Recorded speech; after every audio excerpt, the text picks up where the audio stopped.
All right, guys, real quick.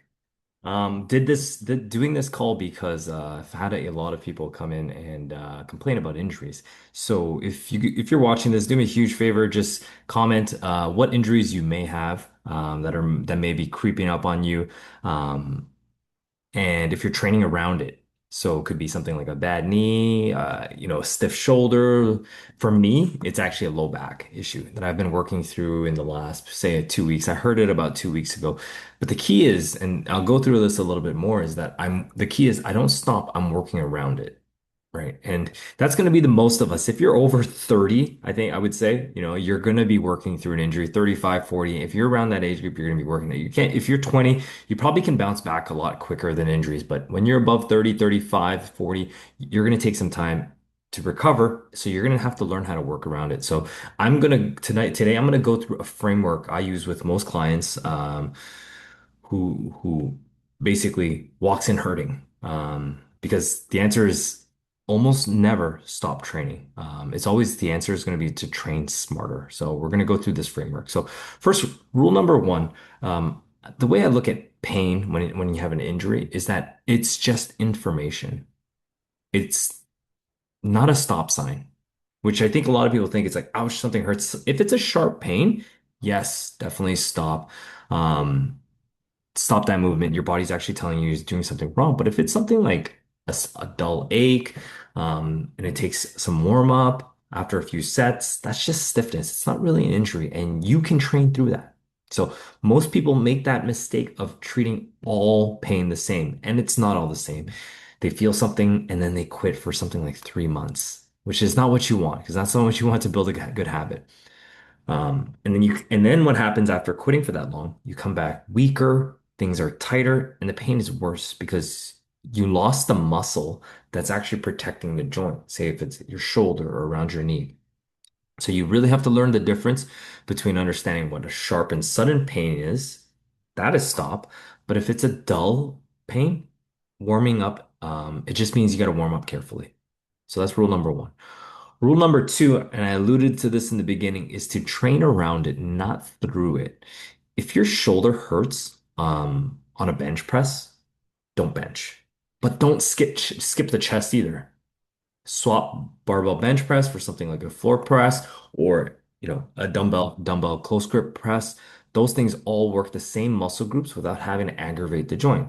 If you have bad knees from squatting, you can try things like box squats. You can reduce the depth. You can switch to things like goblet squats or swap out for, another different type of pressing movement, assisted pressing movement, all stuff that a good coach, if they're watching you, can regress you back to. The movement pattern has to stay the same, but the specific exercises changes. Like as trainers and coaches, we have hundreds and hundreds of exercises that we can give you to train around your injuries. But the key is don't stop, train around it. Um, Rule number three, this is a key thing. You got to strengthen around the area. It's not just rest. And I had this issue with a lot of physiotherapists that are really old school. They'll just tell you to stop, or even like a doctor would even tell you to stop. Um, but a good physio helps you work through this. And I had a story about this physiotherapist I saw before one of my marathons. It was like 2 weeks out, and I had this issue with my ankle, and he's like, "Well, my suggestion to you is to dilute." I said, that's not an option. We got to work around it. And he had a hard time kind of like processing how do you work around this?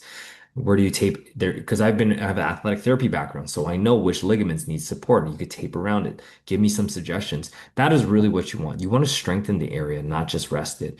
And this is the thing, this is the one a lot of people don't do, and a lot of not good physios do. So if your knee hurts, out, you find an exercise that it doesn't aggravate it, add some light strengthening work for the muscles around it. Things like terminal knee extensions, just doing knee extensions on the edge of a bench, just extending your leg can really work the quadricep muscles. Things like slow step downs, really good too, or light hamstring curls. If your shoulder aches, a lot of band work that you could do, band pull aparts, external rotation exercises, face pulls, light, very high rep every single session. That's the thing about like low volume, low intensity exercises. You could do a ton of them. So rest alone, it makes you weaker. So targeted strength training is something that's going to make the joint much more resilient. And the rest plus strengthening is actually how you fix it. So you don't want to rest the joint, you want to work around it and strengthen it. So pain is information, not a stop sign. Do not stop.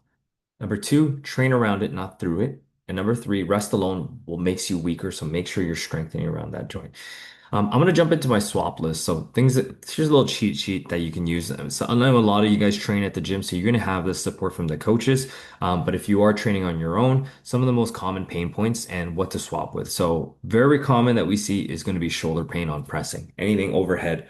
So barbells, using barbells, either from the chest or overhead, you can swap into something like presses where you're lying flat on the floor and your elbows touching, you're just pressing neutral grip dumbbell press, which is this way, and neutral grip overhead presses, which are this way too.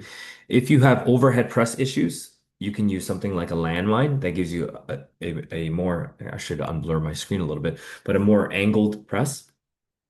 If dips hurt, obviously push-ups. If push-ups hurt you, you could do elevated push-ups, so it's not so much pressure on the shoulders.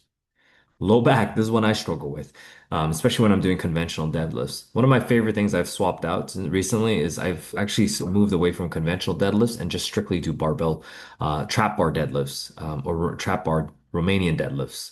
If those are issues, you could always do hip thrust with a barbell, or you could do, with a barbell. If you can also do chest supported rows as well. But anyways, these are the same muscle groups, but you're going to have less pain and you can keep training, you can keep building. So those are a quick swap list. But basically, just to go over everything, guys, three rules. Number one, pain is information. Train around the injury and also strengthen the area. And if something hurts, you don't quit. You swap the exercises, you strengthen the weak point, and you keep showing up because that is going to be key. It's going to be much harder. I always use this analogy.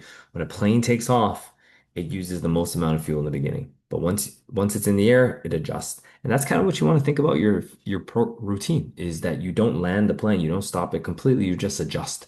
You just course. So because the people that stay fit well into their 50s, 60s, they're not the ones who never get hurt. Because they always get hurt. There's always an injury, but they're the ones who have learned to train around it. And one thing though, if the pain is sharp, getting worse, or it's been there for more than 2 or 3 weeks with no improvement, definitely see a physio, see a doctor. I'm a coach, not a doctor, but you got to know the difference. So hope you enjoyed that, guys. If you enjoyed that and you got some value from it, comment down below, and I'll catch you guys on the next one.